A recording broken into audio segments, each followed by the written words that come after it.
Pernahkah kamu merasa kesal saat orang lain tidak sepaham denganmu, atau merasa dirimu lebih hebat daripada orang lain? Itu mungkin ego yang sedang mengambil alih.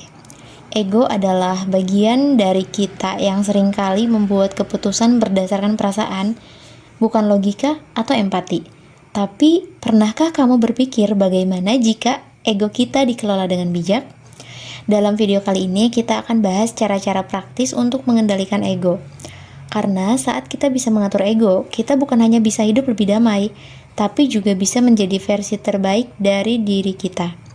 Jangan khawatir, ini bukan soal menekan diri, tapi tentang mengenali dan mengarahkan ego kita ke hal yang lebih positif.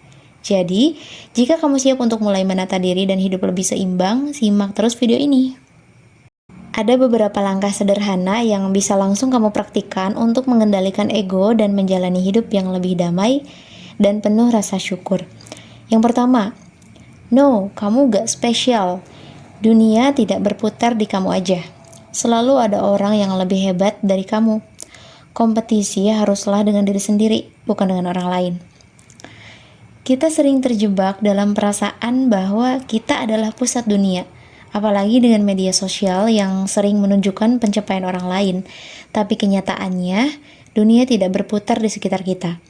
Orang lain juga memiliki kelebihan dan perjuangannya masing-masing. Sekarang bayangkan, kamu seorang atlet yang baru saja memenangkan perlombaan. Mungkin kamu merasa sangat bangga dan berpikir itu adalah puncak karir. Namun, beberapa bulan kemudian, ada atlet lain yang lebih muda dan lebih cepat, yang akhirnya mengalahkan rekor kamu. Bukannya merasa kecewa, kamu harus melihat ini sebagai motivasi untuk menjadi lebih baik. Kompetisi yang sebenarnya adalah dengan dirimu yang kemarin. Apa yang bisa kamu tingkatkan untuk menjadi lebih baik di masa depan? Yang kedua, kamu gak selalu benar. Belajar menerima info dari orang lain, jangan telan mentah-mentah juga, selalu recheck.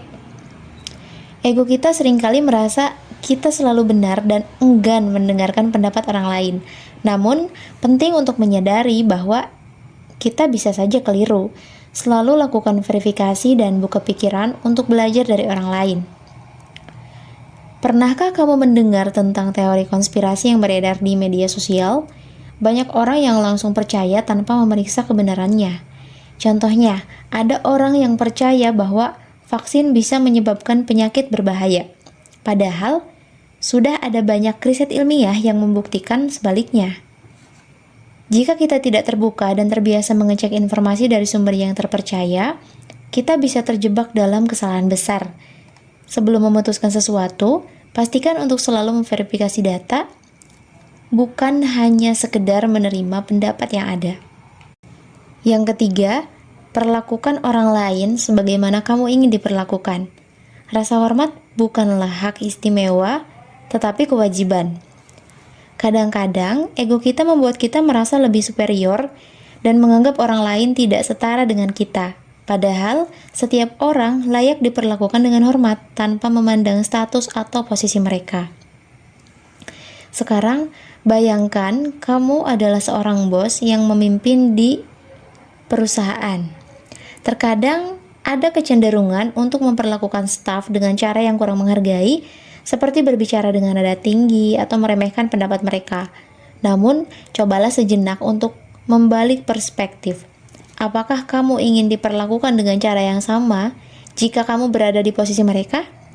Perlakukan setiap orang dengan rasa hormat, seperti yang kamu inginkan dari orang lain. Dengan begitu, kamu akan menciptakan lingkungan yang lebih sehat dan produktif. Yang terakhir, yaitu yang keempat, be grateful for who you are. Know what you have. Terkadang kita terlalu fokus pada pencapaian materi dan status sosial. Namun, semua itu bisa hilang dalam sekejap. Yang lebih penting adalah siapa kita sebagai pribadi, bukan apa yang kita miliki. Misalnya, seorang pengusaha sukses mungkin memiliki segala sesuatu yang diinginkan banyak orang. Mobil mewah, rumah besar, dan popularitas. Tapi bayangkan jika tiba-tiba bisnisnya bangkrut dan semua kekayaannya hilang dalam semalam. Apa yang tersisa?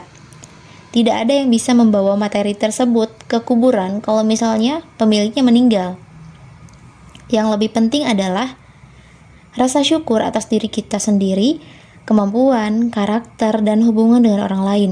Sebagai contoh, orang yang kaya tapi merasa kosong dan tidak bahagia karena tidak memiliki hubungan yang bermakna akan merasa lebih kesepian daripada orang yang hidup sederhana tapi dikelilingi oleh orang-orang yang peduli.